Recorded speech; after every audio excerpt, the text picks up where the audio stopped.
Hello friends, welcome to my YouTube channel. So guys, जैसा कि जो आपका सीआरपीएफ ट्रेड्समैन का 11 जुलाई का ऑल शिफ्ट का एग्ज़ाम हो गया दोस्तों।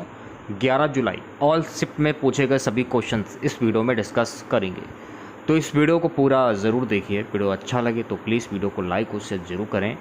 और जो भी हमारे नए बच्चे हैं, जिन बच्चों ने चैनल को सब्सक्राइब नहीं किया है, तो प्लीज़ चैनल को सब्सक्राइब करके नोटिफिकेशन बेल ऑन करना ना भूलें। तो चलिए वीडियो को स्टार्ट करते हैं। देखिए, पहला क्वेश्चन तुगलक वंश से पूछा गया था। तो तुगलक वंश का जो संस्थापक था गयासुद्दीन तुगलक था। ये फैक्ट आपको ध्यान रखना है। तुगलक वंश की स्थापना 1320 में गाजी मलिक ने गयासुद्दीन तुगलक की उपाधि धारण करके की थी। ये भी फैक्ट आपको ध्यान में रखना है। उसने तुगलकाबाद शहर की स्थापना की और तुगलकाबाद किले का निर्माण भी करवाया था। उसने न्यायपालिका, सिंचाई और कृषि के क्षेत्र में सुधार किए। 1325 में अपनी जीत के जश्न के दौरान एक इमारत से गिरने से उसकी मृत्यु हो गई थी। अगर इसके उत्तराधिकारी की बात करें तो गयासुद्दीन का उत्तराधिकारी था मोहम्मद बिन तुगलक। यह भी फैक्ट आपको ध्यान में रखना है। तुगलक वंश जो है गाइज, ये तुगलक वंश 1320 से 1413 ईस्वी तक चला था। ये भी आपको ध्यान में रखना है, ठीक है। एक क्वेश्चन देखिए, आपका प्लासी के युद्ध से पूछा गया था। तो प्लासी का युद्ध 23 जून 1757 को लड़ा गया था और यह युद्ध ईस्ट इंडिया कंपनी और बंगाल के नवाब के बीच लड़ा गया था। अंग्रेजों ने लड़ाई जीत ली और भारत में अंग्रेजों के लिए निर्णायक लड़ाई साबित हुई। एक क्वेश्चन, 2001 से 2011 के मध्य जनगणना वृद्धि का प्रतिशत क्या था? तो 2001 से 2011 के मध्य जनगणना वृद्धि का प्रतिशत था 17.7%। 2001 और 2011 की जनगणना के बीच भारत की जनसंख्या में पिछले दशक में 21.5% की तुलना में 17.7% की वृद्धि हुई है। ये आपको ध्यान रखना है। इस दशक के दौरान प्रमुख राज्यों में बिहार राज्य में जनसंख्या में सबसे अधिक दशकीय वृद्धि दर्ज की गई है, यानी 25.4%, जबकि 14 राज्यों और केंद्र शासित प्रदेशों में 20% से अधिक की जनसंख्या वृद्धि दर्ज की गई है। यह भी आपको ध्यान में रखना है। एक क्वेश्चन देखिएगा, इससे आर्टिकल 32 से पूछा गया था। तो देखिए, आर्टिकल 32 संवैधानिक उपचारों का अधिकार है।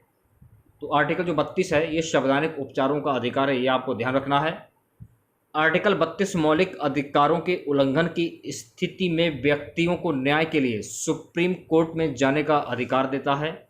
संविधान में संवैधानिक उपचारों का स्वयं कोई अधिकार न होकर अन्य मौलिक अधिकारों की रक्षा का उपाय है। ये भी फैक्ट आपको ध्यान में रखना है। अगला क्वेश्चन पूछा गया था, एससी और एचसी की रीट जारी करने की शक्ति है। रीट होगा, रिट होगा। ये थोड़ा सा मिस्टेक हो गया है, इसको सुधार कर लीजिएगा। तो भारतीय संविधान के अनुच्छेद 12 से 35 के अनुसार प्रत्येक नागरिक को कोई आवश्यक अधिकार दिए गए हैं। मौलिक अधिकार देना जरूरी है, लेकिन उनकी रक्षा करना भी जरूरी है। परिणाम स्वरूप भारतीय संविधान का अनुच्छेद 32 किसी नागरिक के मूल अधिकारों का उल्लंघन होने पर सर्वोच्च न्यायालय की ओर संविधान के अनुच्छेद 226 के तहत उच्च न्यायालय को रिट जारी करने की अनुमति देकर मौलिक अधिकारों की सुरक्षा के लिए एक उपाय प्रदान करता है। एक क्वेश्चन था गाइस कि यमुना नदी की सहायक नदी कौन सी? तो यमुना नदी की सहायक नदी है गंगा नदी। यमुना नदी गंगा नदी की सबसे बड़ी सहायक नदी है, यह आपको ध्यान रखना है। ये 6387 मीटर की ऊंचाई पर यमुनोत्री ग्लेशियर से निकलती है, जो उत्तराखंड में निचले हिमालय में बांदरपोक चोटी के दक्षिण पश्चिमी ढलान में बहती है। वहाँ से यह इलाहाबाद में त्रिवेणी संगम या प्रयाग में गंगा के साथ विलय की कुल लंबाई 1376 किलोमीटर है और इसकी सबसे बड़ी जो सहायक नदी है वो है टोस नदी। ये भी फैक्ट आपको ध्यान में रखना है। अगला क्वेश्चन गाइस पूछा गया था, बदायूं की जामा मस्जिद से रिलेटेड एक क्वेश्चन पूछा गया था। तो देखिए, जो बदायूं का जामा मस्जिद है, इसका जो निर्माण है उसमें दिल्ली सल्तनत के शासक इल्तुतमिश ने करवाया था। इल्तुतमिश ने। यह मस्जिद फारसी और अफगान वास्तुकला की प्रतिध्वनि है। इसके 3 द्वार हैं। कौन कौन से? मुख्य द्वार शकील रोड की ओर लाल संगमरमर से बना है और 100 फीट ऊंचा है। यह भी आपको ध्यान में रखना है। अगला क्वेश्चन, प्रथम नाटक अकादमी के अध्यक्ष कौन थे? तो प्रथम नाटक अकादमी के अध्यक्ष थे डॉक्टर पीवी राजमन्नार। इसकी स्थापना भारत सरकार के शिक्षा मंत्रालय तत्कालीन द्वारा दिनांक 31 मई 1952 को हुई थी, जिसे जून 1952 के भारतीय राजपत्र में अधिसूचित किया गया। इसके अगले ही वर्ष से अकादमी ने अपने पहले अध्यक्ष डॉक्टर पीवी राजमन्नार की नियुक्ति और इसके अखिल भारतीय प्रतिनिधि परिषद के गठन के साथ अपना कार्य शुरू कर दिया। एक क्वेश्चन का पूछा गया था कि बेगमपुरी मस्जिद किस शहर में स्थित? तो बेगमपुरी मस्जिद देखिए, वैसे तो ये दिल्ली में स्थित है, ऑप्शन में लाहौर था, आगरा भी था। अगर बेगमपुरी मस्जिद की अगर हम बात करें तो इसे मोहम्मद बिन तुगलक ने बेगमपुरी मस्जिद दुनिया का अभ्यारण्य को जहां पनाह के लिए प्राथमिक मस्जिद के रूप में बनाया था मोहम्मद तुगलक ने, जो दिल्ली में उनका नया शहर था। शहर की सबसे बड़ी मस्जिदों में से एक को बेगमपुरी मस्जिद कहा जाता है और यह दिल्ली के निकट बेगमपुर में श्री अरविंद रोड पर अरविंद आश्रम के निकट स्थित है। ये आपको ध्यान में रखना है, ठीक है। एक क्वेश्चन का पूछा गया था कि सा रे गा मा पा दी ना सा जो है ये कहाँ से लिया गया है? तो सा रे गा मा पा के बारे में जान लीजिए। तो सा रे गा मा पा एक भारतीय हिंदी की रियलिटी गायन टेलीविजन शो है। इसका प्रसारण जी टीवी पर 1995 में सा रे गा मा के नाम से शुरू हुआ। ये भारत में चलने वाला सबसे पुराना गेम शो होने के साथ साथ भारत में निजी टेलीविजन पर भी सबसे पुराना शो है। शो का नाम शास्त्रीय भारतीय संगीत के सप्तक के पहले 5 स्वरों से लिया गया है। यह फैक्ट आपको ध्यान में रखना है। सो गाइस, अगला क्वेश्चन पूछा गया, सांची का स्तूप किसके समय में बना था? तो सांची का स्तूप अशोक के समय बना था। तो देखिए, सांची स्तूप अशोक द्वारा निर्मित बौद्ध परिसर है। यह मध्य प्रदेश के रायसेन जिले में स्थित है। यह भी फैक्ट आपको ध्यान में रखना है। यह भारत की सबसे पुरानी पत्थर की संरचना माना जाता है। यह 3री शताब्दी ईसा पूर्व में मौर्य सम्राट अशोक द्वारा डिजाइन किया गया था। यह भी आपको ध्यान रखना है। यह यूनेस्को की विश्व धरोहर स्थल भी है।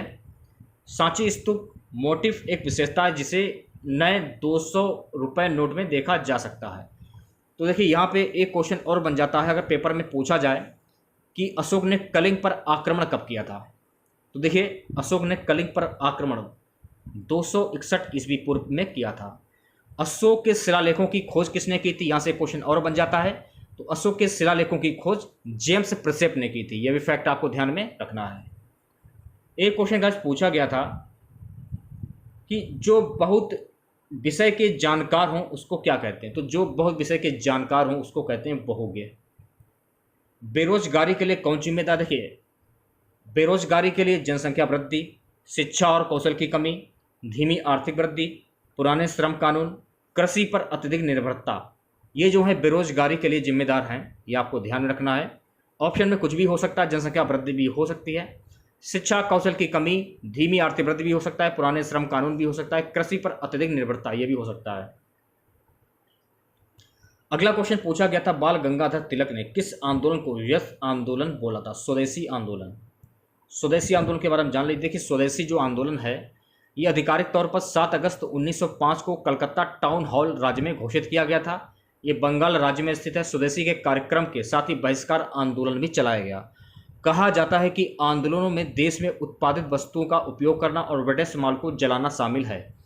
महान भारतीय सेनानी बाल गंगाधर तिलक ही थे जिन्होंने ब्रिटिश सरकार के बंगाल विभाजन के बाद स्वदेशी और बहिष्कार आंदोलन को प्रोत्साहित किया था। अगला क्वेश्चन गाइस पूछा गया कि सबसे प्राचीन पत्थरों से निर्मित क्या है? तो सबसे प्राचीन पत्थरों से निर्मित है जाइलोफोन। ये आपको ध्यान रखना है। प्राचीन बलुआ पत्थर का बना है जाइलोफोन। ये बलुआ पत्थर का बना जाइलोफोन है जिसका निर्माण नवपाषाण युग 8000 से 2500 ईसा पूर्व में हुआ था। ये फैक्ट आपको ध्यान में रखना है। अगला क्वेश्चन गाइस पूछा गया था, यमुना की सहायक नदी कौन सी है? तो यमुना की सहायक नदी गंगा नदी। पंडित जसराज किस घराने से संबंधित? तो पंडित जसराज मेवाती घराने से संबंधित हैं। पंडित जसराज भारत के प्रसिद्ध शास्त्रीय संगीतकार हैं जो मेवाती घराने से ताल्लुक रखते हैं। अहमद शाह अब्दाली और सिराजुद्दौला के बीच में कौन सा युद्ध हुआ था? तो देखिए, अहमद शाह अब्दाली और सिराजुद्दौला के बीच में पानीपत का तीसरा युद्ध हुआ था 14 जनवरी 1761 को। पानीपत के सभी युद्ध जान लीजिए। पानीपत का प्रथम युद्ध 21 अप्रैल 1526 को बाबर एवं इब्राहिम लोदी के बीच में हुआ था। इस युद्ध में बाबर की जीत हुई थी। पानीपत का द्वितीय युद्ध 5 नवंबर 1556 को बैरम खां अकबर का सेनापति एवं हेमू हेमचंद हकीम शाह सूरी का सेनापति। इस युद्ध में अकबर की जीत हुई थी। पानीपत का तृतीय युद्ध 14 जनवरी 1761 मराठा और अहमद शाह अब्दाली के बीच में हुआ था। यह भी फैक्ट आपको ध्यान में रखना है। अगला क्वेश्चन गाइस पूछा गया था 1918 में कौन सी महामारी फैली थी। तो 1918 में स्पेनिश फ्लू जो बीमारी थी, महामारी, ये फैली थी। अगर स्पेनिश फ्लू की बात करें तो स्पेनिश फ्लू जो है ये 1998 में पूरे विश्व में फैली एक विश्व मारी थी, जिसे 1918 की फ्लू महामारी भी कहते हैं। इसे अक्सर मदर ऑफ ऑल पेंडेमिक्स यानी सबसे बड़ी महामारी कहा जाता है। संविधान की क्या विशेषता है। तो संविधान के बारे में जान लीजिए। इसको बोलते हैं संपूर्ण प्रभुत्व संपन्न राज्य। कोई भी अंतर्राष्ट्रीय संस्था या संगठन या अन्य देश की सरकार भारत पर किसी भी प्रकार का दबाव नहीं बना सकती। इसके अलावा भारतीय संविधान भारत को एक समाजवादी राज्य घोषित करता है। भारत में स्वतंत्र न्यायपालिका का प्रावधान है। भारत में संविधान की सर्वोच्चता स्थापित की गई है। एक क्वेश्चन हिंदी का था कि इच्छु का पर्यायवाची शब्द क्या होता है। इच्छु का पर्यायवाची शब्द होता है ईख, गन्ना, उच्छ और उख। मनोरथ का संधि विच्छेद क्या होगा। तो मनोरथ का संधि विच्छेद होता है मन धन रथ। मनोरथ में कौन सी संधि होगी। तो कि मनोरथ में विसर्ग संधि हो जाएगी। माता पिता में कौन सा समास होगा। सो गाइस माता पिता में द्वंद्व समास होगा, क्योंकि योजक चिन्ह होता है। अगर संख्यावाची शब्द हो तो संख्यावाची हो तो द्विगु समास होगा। लड़का पेड़ से गिरा में कौन सा कारक है। तो लड़का पेड़ से गिरा है ना, तो यहाँ पर हो जाएगा अपादान कारक। ठीक है, तो चलिए वीडियो को स्टार्ट करते हैं। पहला क्वेश्चन पूछा गया था कि दांतों की कमजोरी किस विटामिन की कमी से होती है। तो दांतों की कमजोरी विटामिन डी की कमी के कारण होती है। अगर हम विटामिन डी की बात करें तो कि विटामिन डी जो ये मजबूत और स्वस्थ दांतों को बढ़ावा देते हैं। इसकी कमी से मसूड़ों में सूजन हो सकती है। शरीर में इस विटामिन की कमी को दूर करने के लिए आप खाने में कई चीज़ों को शामिल कर सकते हैं, जैसे कि फैटी हुआ, फिश हुआ, अंडे की जर्दी, गाजर और दूध। कैल्शियम की कमी के कारण आपके दांत कमज़ोर हो सकते हैं, ये भी हो सकता है। कैल्शियम की कमी के कारण भी दांत आपके कमज़ोर हो सकते हैं। ये मसूड़ों की सेहत के लिए काफ़ी ज़रूरी है। दांतों को स्वस्थ रखने के लिए आपको अपनी डाइट में कैल्शियम युक्त फूड्स शामिल करने चाहिए, जिसमें शरीर में इस विटामिन की पूर्ति हो सके। अगला क्वेश्चन देखिए गाइस क्या पूछा गया था। अगला क्वेश्चन पूछा गया था कि आंग्ल नेपाल युद्ध के समय भारत का गवर्नर जनरल कौन था। तो आंग्ल नेपाल युद्ध के समय भारत का गवर्नर जनरल लॉर्ड हेस्टिंग था। बात करेंगे कि आंग्ल नेपाल युद्ध ये कब हुआ था। तो आंग्ल नेपाल युद्ध 1814 और 1816 के बीच हुआ था। ये फैक्ट आपको ध्यान में रखना है। दूसरी बात, आंग्ल नेपाल युद्ध जो है ये ईस्ट इंडिया कंपनी के बीच में लड़ा गया था। नेपाल और ब्रिटिश ईस्ट इंडिया कंपनी के बीच में लड़ा गया था। यह भी फैक्ट आपको ध्यान रखना है। युद्ध ने गोरखा साम्राज्य की उदय और नेपाल में ब्रिटिश ईस्ट इंडिया कंपनी के प्रभाव को मजबूत किया। अब हम बात कर लेते हैं लॉर्ड हेस्टिंग की। देखिए, उन्होंने 1813 से 1823 तक भारत के गवर्नर जनरल के रूप में कार्य किया। यह फैक्ट आपको ध्यान में रखना है। उनके कार्यकाल के दौरान गोरखा युद्ध, एंग्लो नेपाली और तीसरा एंग्लो मराठा युद्ध हुआ था। ये भी आपको ध्यान में फैक्ट रखना है। ठीक है, दूसरी बात की अगर पूछा जाए कि सेंसरशिप एक्ट को किसने खत्म किया, तो सेंसरशिप एक्ट को लॉर्ड हेस्टिंग ने खत्म किया था। ये भी फैक्ट आपको ध्यान में रखना है। अगला क्वेश्चन, मौलिक कर्तव्य को किस समिति की सिफारिश पर जोड़ी गई थी। मौलिक कर्तव्य किस अनुच्छेद में वर्णित है। देखिए, मौलिक कर्तव्य को स्वर्ण सिंह समिति की सिफारिश पर जोड़ी गई थी। स्वर्ण सिंह समिति के बारे में कुछ बातें उन्हें जान लीजिए, जो कि आपकी परीक्षा की दृष्टि से काफ़ी इंपॉर्टेंट है। देखिए, स्वर्ण सिंह समिति की सिफारिशों पर नागरिकों के मौलिक कर्तव्यों को संविधान में जोड़ा गया। उन्हें 1976 में 42वें संवैधानिक संशोधन द्वारा शामिल किया गया था। ये आपको ध्यान में रखना है। दूसरी बात, स्वर्ण सिंह समिति की सिफारिश पर भारतीय संविधान में 11 मौलिक कर्तव्य जोड़े गए हैं। यह भी फैक्ट आपको ध्यान रखना है। दूसरी बात, भारतीय संविधान में अनुच्छेद 51A मौलिक कर्तव्यों से संबंधित है। ये भी फैक्ट आपको ध्यान रखना। दूसरी बात, भारतीय संविधान में मौलिक कर्तव्यों को 42वें संवैधानिक संशोधन अधिनियम 1976 द्वारा जोड़ा गया था।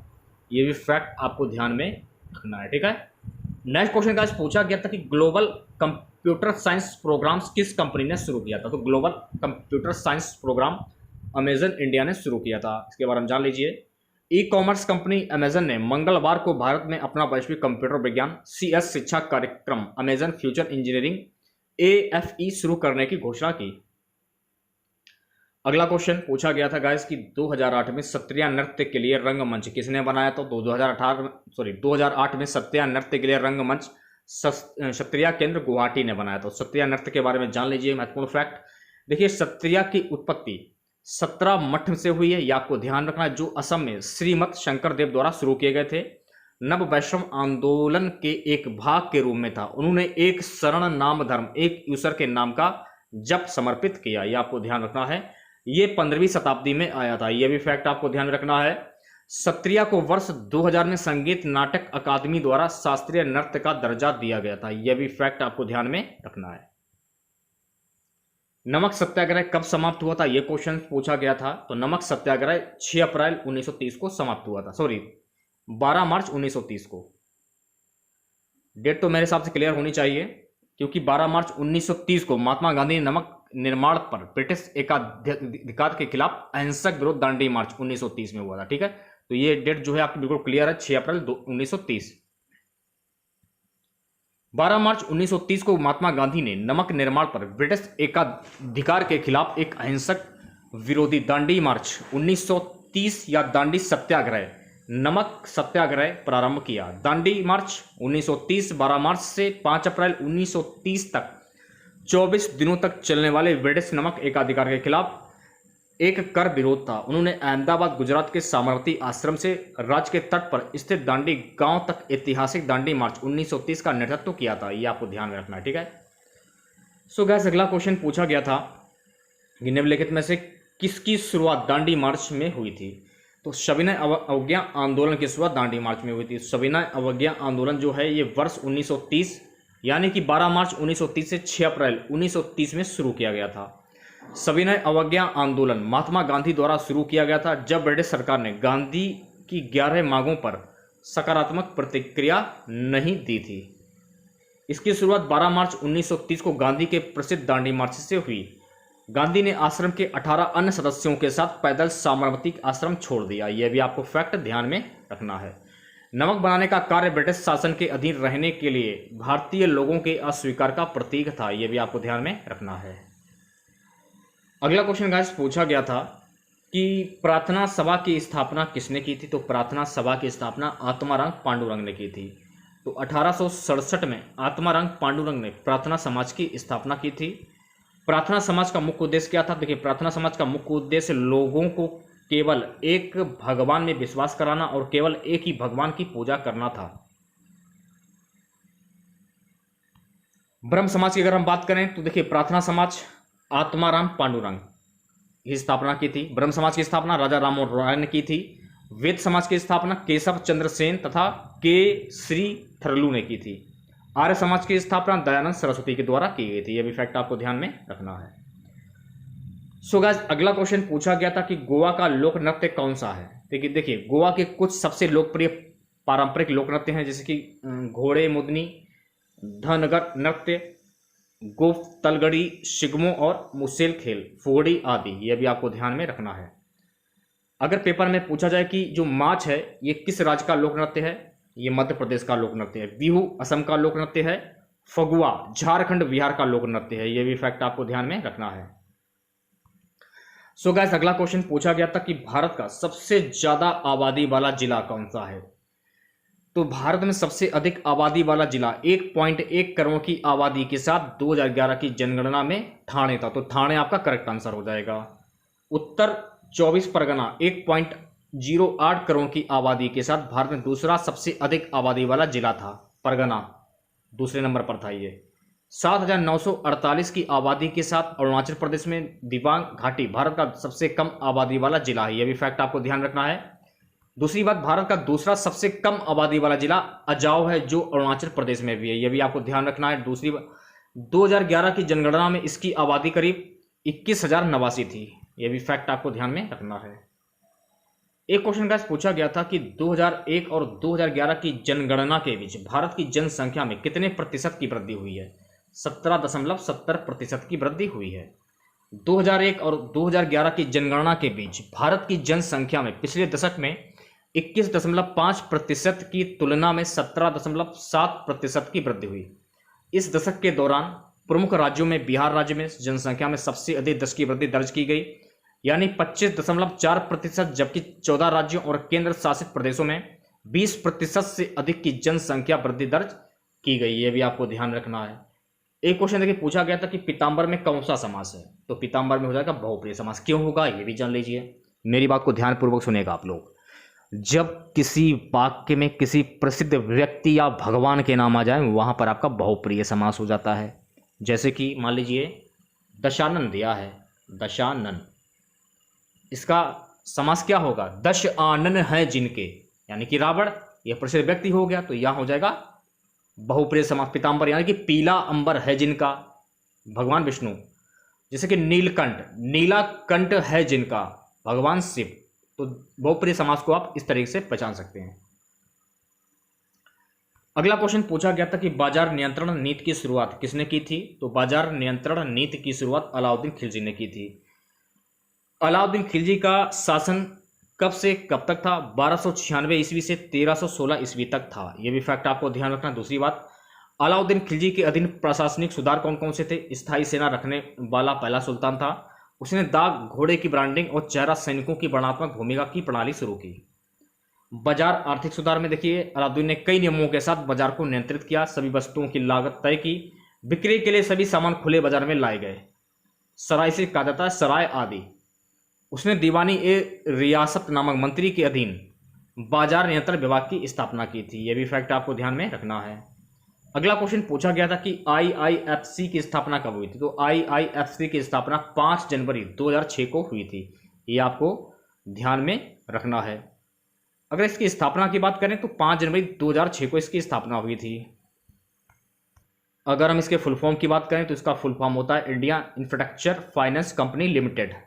ओके, भारत का कौन सा राज्य भूमध्य रेखा के निकट है, तो भारत का इंदिरा पॉइंट जो है ये भूमध्य रेखा के निकट है, ये आपको ध्यान रखना है। अगला क्वेश्चन पूछा गया था कि प्रायद्वीपीय भारत की सबसे लंबी नदी कौन सी, तो प्रायद्वीपीय भारत की सबसे लंबी नदी है गोदावरी।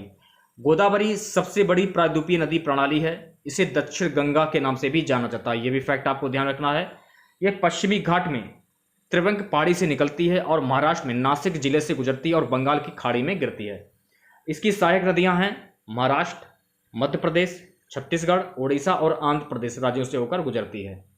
ये 1465 किलोमीटर लंबी है, जिसका जलग्रहण क्षेत्र 3.13 लाख वर्ग किलोमीटर में फैला है, यह भी फैक्ट आपको ध्यान में रखना है। महाराष्ट्र और गोवा में महिलाओं के द्वारा कौन सा नृत्य किया जाता है, तो महाराष्ट्र और गोवा में महिलाओं के द्वारा फुगड़ी नृत्य किया जाता है। देखिए फुगड़ी जो है ये कोंकण क्षेत्र का लोक नृत्य है, जिसमें महाराष्ट्र और गोवा के कुछ भाग शामिल हैं। नृत्य गणेश चतुर्थी और व्रत के अवसर पर कोंकण क्षेत्र में महिलाओं द्वारा किया जाता है, ये आपको ध्यान में रखना है, ठीक है।